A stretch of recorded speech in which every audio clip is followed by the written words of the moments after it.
بسم اللہ الرحمن الرحیم۔ عزیز طلباء و طالبات، السلام علیکم۔ Welcome to my YouTube channel Jhelum Urdu lessons for students.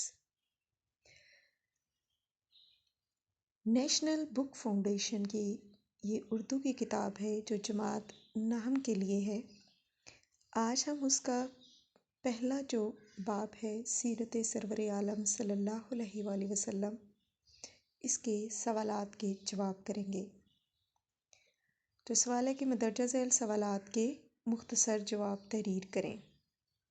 ہمارا پہلا سوال ہے، اخلاق کا دقیق نقطہ کیا ہے؟ اس کا جواب ہے، اخلاق کا دقیق نقطہ یہ ہے کہ انسان اپنے لیے اخلاق حسنہ کا جو پہلو پسند کرے اس کی شدت سے پابندی کرے اور اس پر ہمیشہ عمل کرے کہ لوگ دیکھتے دیکھتے یہ یقین کر لیں کہ اس شخص سے اس کے علاوہ اور کوئی بات سرزد ہو ہی نہیں سکتی۔ ہمارا دوسرا سوال ہے کہ مجالس صحبت میں ناگوار باتوں پر حضور صلی اللہ علیہ وآلہ وسلم کا طریقہ کار کیا ہوتا تھا؟ تو اس کا جواب ہے کہ مجالس صحبت میں لوگوں کی ناگوار باتوں کو برداشت فرماتے اور اس کا اظہار نہ کرتے۔ اگر کسی کی کوئی بات بری معلوم ہوتی تو مجلس میں اس کا نام لے کر ذکر نہیں کرتے بلکہ طریقہ ابہام اختیار کرتے تاکہ شخص کی بے عزتی نہ ہو۔ تیسرا سوال ہے، حضور صلی اللہ علیہ وآلہ وسلم اپنے تمام کاموں میں کس اصول کی پابندی فرماتے تھے؟ اس کا جواب ہے، حضور صلی اللہ علیہ وآلہ وسلم اپنے تمام کاموں میں استقامت حال اور مداومت عمل کے اصول کی پابندی فرماتے تھے۔ سوال نمبر 4 ہے، سنت کی تعریف بیان کریں۔ جواب ہے، سنت وہ فعل ہے جس پر حضرت صلی اللہ علیہ وآلہ وسلم نے ہمیشہ عمل فرمایا اور بغیر کسی قوی معنی کے، یعنی کہ جو سختی سے منع نہ کیا گیا ہو کام، اس کو کبھی ترک نہیں فرمایا۔ یعنی سنت وہ فعل ہے جس پر آپ صلی اللہ علیہ وسلم نے ہمیشہ عمل فرمایا اور بغیر کسی قوی معنی کے کبھی اس کو نہیں چھوڑا یا ترک نہیں فرمایا۔ سوال نمبر 5 ہے، نبی اکرم صلی اللہ علیہ وآلہ وسلم مسافے کے دوران کس بات کا خیال رکھتے تھے؟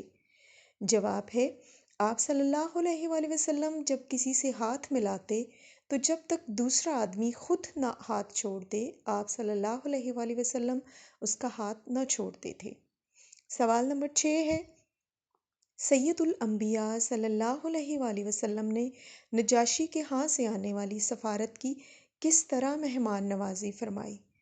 تو جواب ہے کہ نجاشی کے ہاں سے آنے والی سفارت کو آپ صلی اللہ علیہ وآلہ وسلم نے اپنے ہاں مہمان رکھا اور خود بنفس نفیس مہمانداری کے تمام کام انجام دیے۔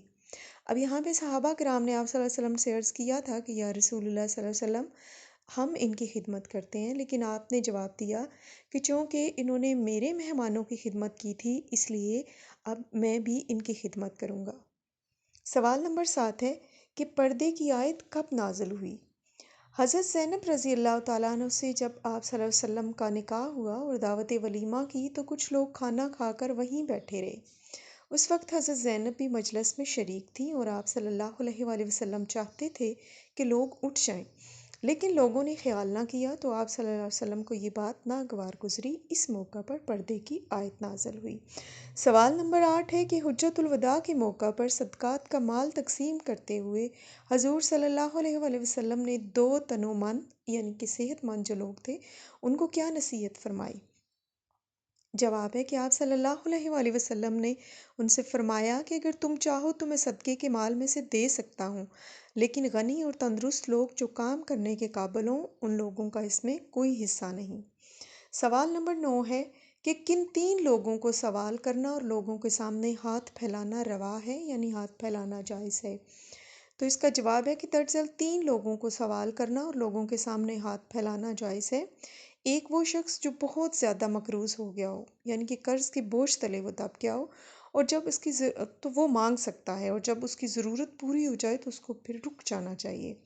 دوسرا وہ شخص مانگ سکتا ہے جس پر کوئی اچانک ناگہانی آفت آ گئی ہو یا کوئی مصیبت آ گئی ہو اور اس مصیبت کی وجہ سے اس کا تمام مالی سرمایہ جو ہے وہ برباد ہو گیا ہو، یا نہیں اس مصیبت نے اس کے تمام مالی سرمایہ کو برباد کر دیا ہو تو وہ مانگ سکتا ہے۔ لیکن جب پھر اس کے حالات بہتر ہو جائیں تو پھر اس کو مانگنا بند کر دینا چاہیے۔ تیسرا وہ شخص ہے کہ جو مبتلا فاقہ ہو اور محلے کے 3 معتبر آدمی گواہی دیں کہ ہاں اس کو فاقہ ہے، تو وہ پھر وہ مانگ سکتا ہے۔ آج کا جو ہمارا آخری سوال ہے، سوال نمبر 10، وہ ہے کہ انسان کے ذخیرہ اخلاق میں سب سے کمیاب یعنی کہ جو بہت کم ملتی ہے اور نادر الوجود چیز کیا ہے؟ تو اس کا جواب ہے کہ انسان کے ذخیرہ اخلاق میں سب سے کمیاب اور نادر الوجود چیز دشمنوں پر رحم اور ان سے عفو درگزر کرنا ہے۔ مجھے امید ہے کہ آپ کو یہ سوال جواب سمجھ آ گئے ہوں گے۔ میرے چینل کو لائک کیجئے، سبسکرائب کیجئے۔ اللہ حافظ۔